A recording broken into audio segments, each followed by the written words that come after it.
who is worthy to hold this hammer shall have the power of Thor. Okay, sorry, really had to do that because, well, I honestly just opened this up. This is a loot crate box inside. Oh, but that's not the point. The title of this video is Thor Ragnarok Review.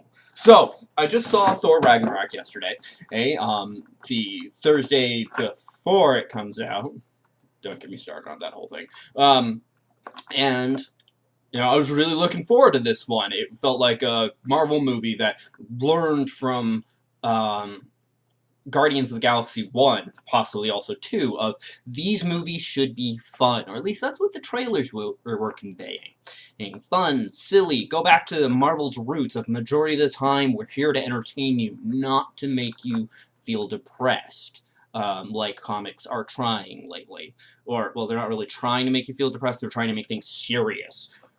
And I'm happy to report, that's what this movie is. This movie was mostly fun, and all the way through. Not to say that those other parts that make it only mostly, they weren't fun. They just weren't fun, silly stuff. They were the few serious moments, because if there is no serious moments in a film, it just doesn't work, or a story in general. Unless you really are just looking for something absolutely silly, and then even that doesn't work for nearly 2+ hours.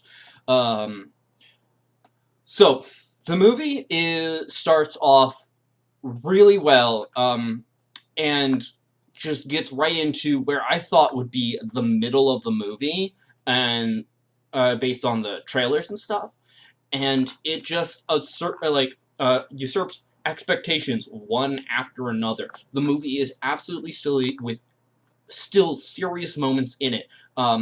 If you want the whole serious attitude Thor or yada yada, like Thor is dealing with some crisis such and such, this isn't a movie. This isn't the movie. This honestly doesn't feel like the last two Thor movies. It feels like the pure joke moments taken from the first Thor movie and just made a movie entirely out of it with a still serious plot. Like, the consequences and ramifications from this movie are going to be massive in the MCU. But at the same point in time, you still just enjoy the entire ride, which, in my opinion, is what matters about a movie.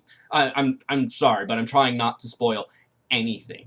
Hulk is introduced pretty on early in the movie. I would say,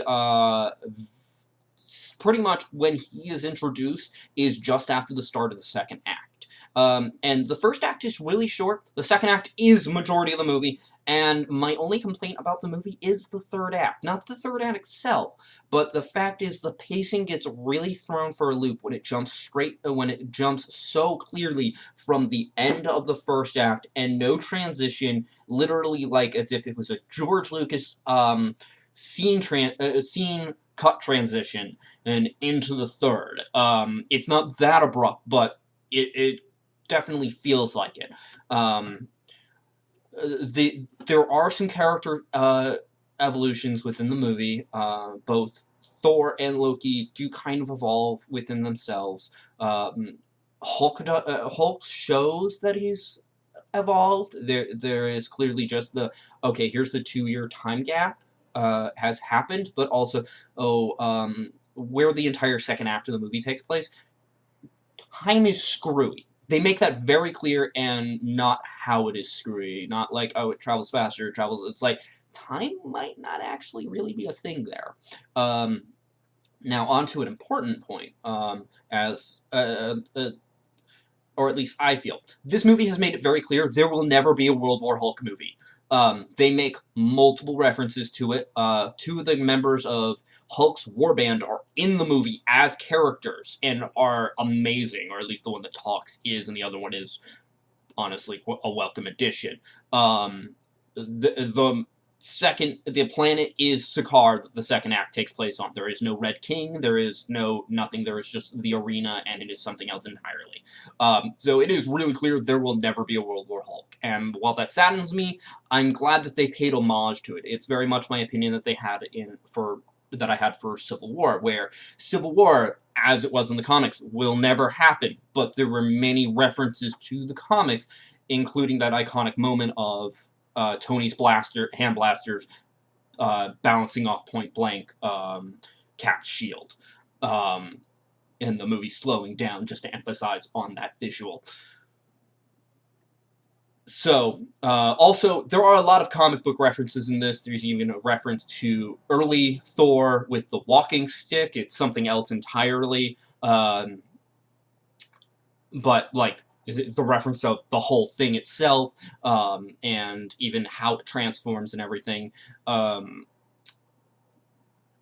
Some continuity stuff is obviously different this time around from how things work, like who Helliot is. She's still the goddess of death, but I'll leave it at that. It was something that I wasn't expecting, and it's still welcome change. It's not like, oh my god, you guys ruined... I don't think they ruined anything in terms of if you're a comic book fan. If you're... so, down to my final opinions, I've got the same kind of opinion that I do with Civil War, which is 3 separate opinions, and that movie's long past, so unless you guys want to see that opinion, not going to get into it. If you are a comic book fan, you will still enjoy this movie, especially if you're a Jack Kirby fan. This movie pays heavy amounts of homage to his writing and his art style, since he was primarily behind the creation of Asgard and the Asgardians, as it is known in the Marvel Universe. Sakaar is, like, the architecture there is mostly Jack Kirby's artwork. There are a lot of references, homages, all sorts of different kind of things to comic book stuff, so you will enjoy it. If you're an MCU fan, so fan of the previous Marvel movies in this continuity, you will love this, especially if you loved Guardians 1 and 2. More so if you loved Guardians 1. Definitely that kind of feel. More on the silly, less on the serious, because there's no real character, like, we are now explaining the character because we're just introducing them. Any of them that are done real quick, and it's relevant to the plot as well, for the most part. But honestly, as a simple point, I recommend going to go see the movie if you're into the Marvel movies, or you just want a silly romp. If this is your first Marvel movie, go see, if this is going to be your first Marvel movie, this is probably a great place for the feel to be introduced. Horrible place for the story. I recommend seeing Age of Ultron at the very least before this, if you want any context, as it is made reference to heavily, and Doctor Strange, as... for those who've seen Doctor Strange, the end credit scene does happen in here, and there's more to it. By the way, the extensions on that scene, like the stuff that happens before and after, like, that make up the whole scene involving Doctor Strange, are amazingly hilarious and just wonderful. Especially the bookcase part. You'll know what I mean when you see it, if you do. And I'm going to leave it at that, folks. This is my first movie review, so I'm sorry if this just... verbal garbage. But regardless, thank you for watching. If you like this, feel free to press the like button. If you think somebody else will enjoy this, feel free to share the movie. If you didn't like this, go ahead and press the dislike button. Try not to press the dislike button if you didn't like it because of how this was. But please, whether it's that reason or another reason, do try to leave a constructive comment. Please tell me how you want to see these.